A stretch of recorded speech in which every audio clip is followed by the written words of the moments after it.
Hi everyone, I'm Jeremy Searock, co-founder of Advanced Construction Robotics, and welcome to our Quadcast. We are really living in exciting times right now with robot and artificial intelligence companies coming to market every day, and at the same time, the construction industry is seeing growth and opportunity like it has never seen before. So I thought let's bring tech, robots, and construction together and talk about those topics. So let's get to work.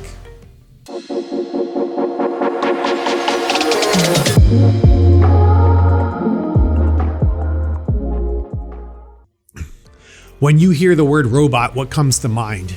Is it an actor dressed up in a costume for a sci-fi movie from the 70s?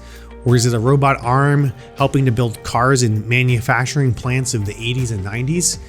I think in general, robots is an overused term, and for the most part, people don't understand what a robot really is. It's really not that scary.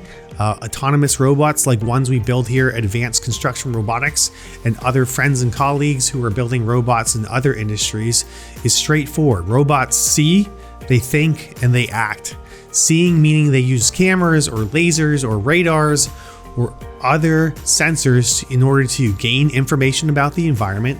Those information and numbers get sent to a computer where a bunch of math or algorithms are applied in order to simply make a decision. And once that decision is made, that information gets sent to motors, hydraulics, actuators, or wheels in order to do something in the world. And once that action takes place, the seeing portion sees what it does and adjusts right on the fly.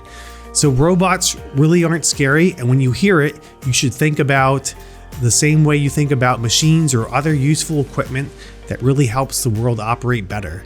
So the question for you is, how would you define a robot?